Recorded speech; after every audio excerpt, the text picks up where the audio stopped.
Hello, my soul friend. Welcome to the Earth and I YouTube channel. Thank you for being here. Thank you for the love. Thank you for pursuing your soul path. Today's video is going to discuss boundaries.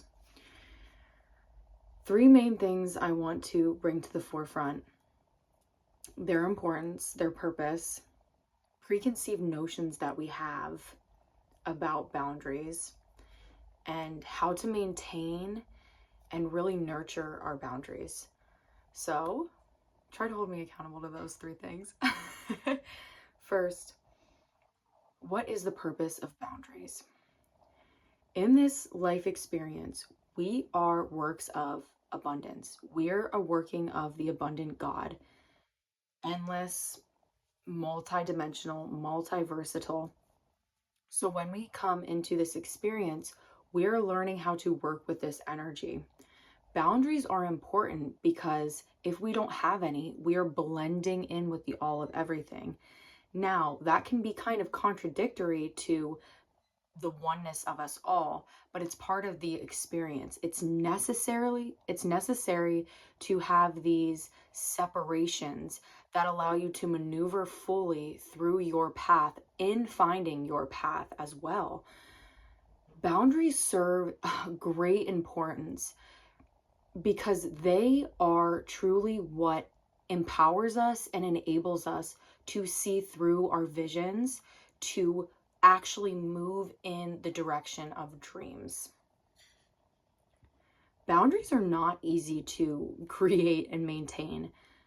Yet when we're willing to create the space to reflect on the truth of boundaries and what we need in our lives, they happen naturally.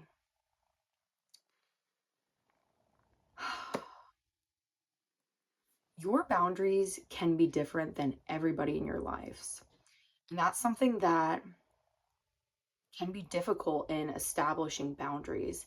And think about where you are in your relationship to boundaries. Once you learn how to effectively set boundaries in your life with the ones that you love for yourself, that's a very powerful step. That's beautiful because that process doesn't change too much when you have that foundation of understanding what your steps are for establishing boundaries in new relationships, new situations. Like everything else, it's ever evolving. You're always going to have some form of boundaries, even with someone you love, love, love deeply. That's very important. Some preconceived notions that we have about boundaries. Number two, the way that we are perceived a lot of times comes back to our relationship with our own boundaries. What am I saying there? People that are nice and people pleasers and maybe considered no backbone, that kind of thing, tend to have non-existent relationship to boundaries. They know no boundaries. On the other hand, people that are too much, biatchy, firm, they have a really, really tight relationship with boundaries. So those are two extremes. I'm using this to navigate into the fact that we have allowed the way that people perceive us to have a place in our relationship to our boundaries. Isn't that crazy?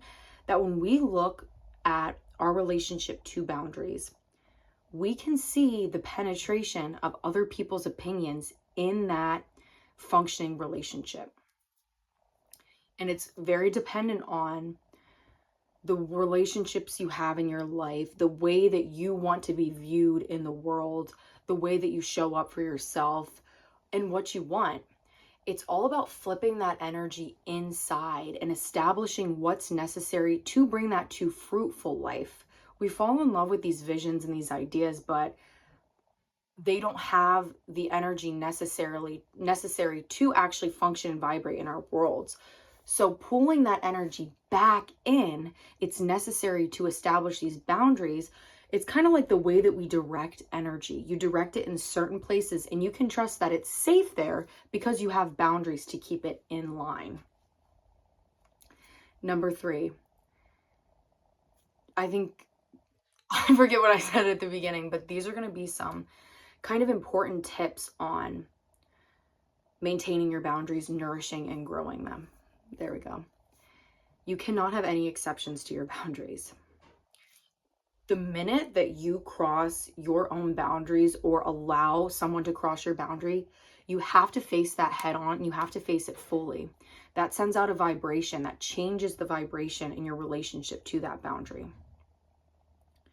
It happens. It does. You have to be honest about it in that present moment.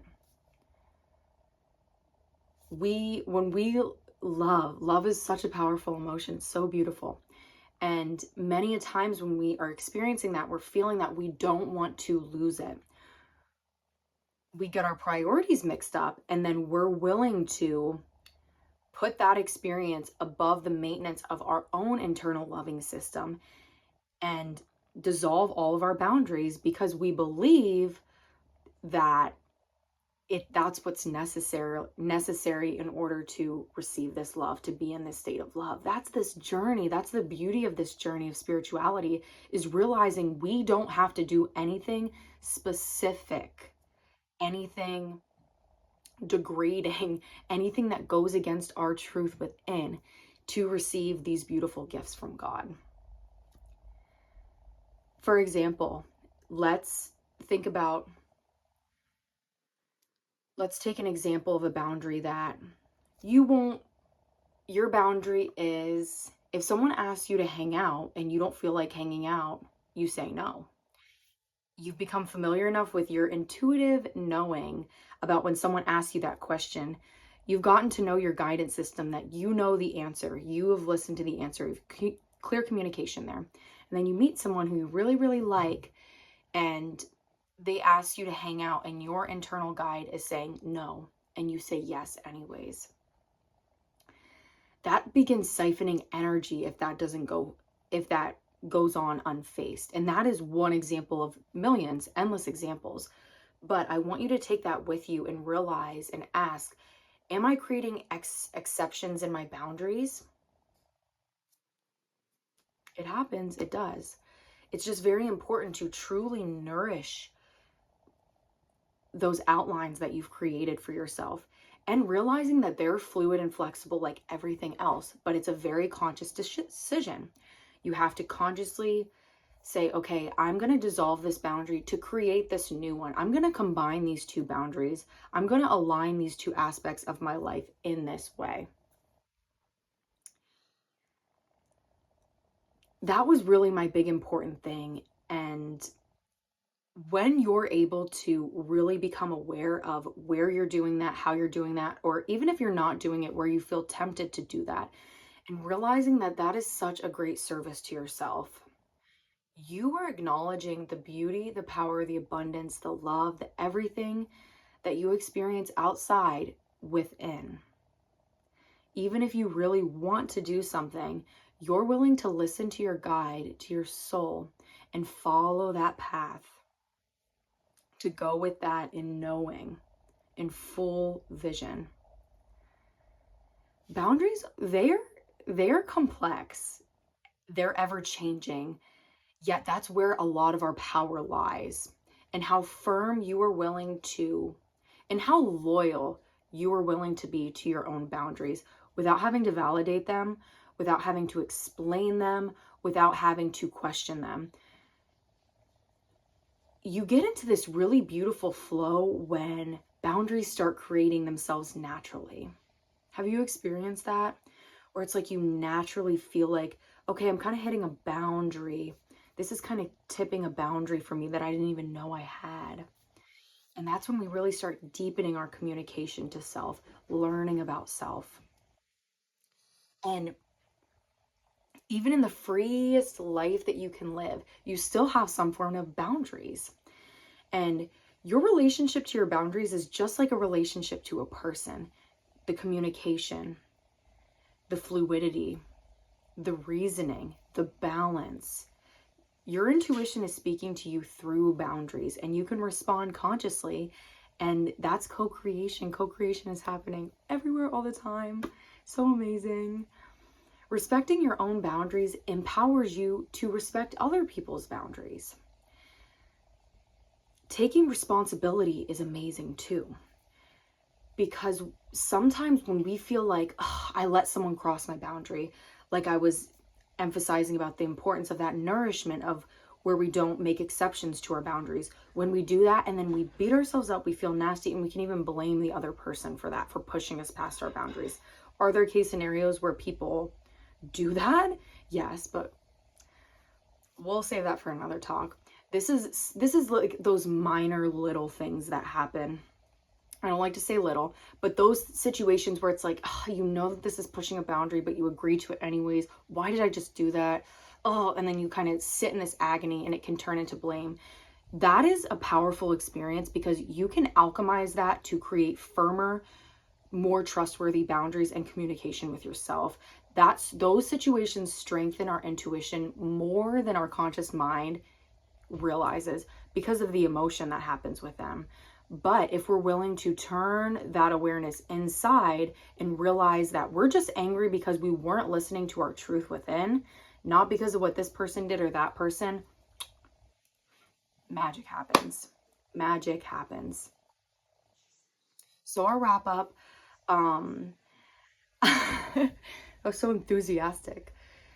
Just remembering the importance of preserving your energy and how boundaries play a vital role in preservation of creativity and of self-love. Knowing who you are, what your purpose is, requires you to put up walls and pave a path to get where you're going in every moment of every day, and the fluidity in them.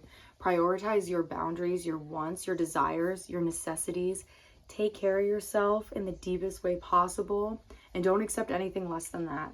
Be willing to walk away from things. Be willing to trust your boundaries over your pleasures. Wait, I don't know about that one, but so much love to you. Thank you for tuning in. Thank you for your vibration, your one-of-a-kind, unique vibration that you're bringing to the table. And I ask you and I affirm that you are worthy of protecting that and creating a life that nourishes and balances it in every aspect of your reality. Until next time, my darling loves, we out.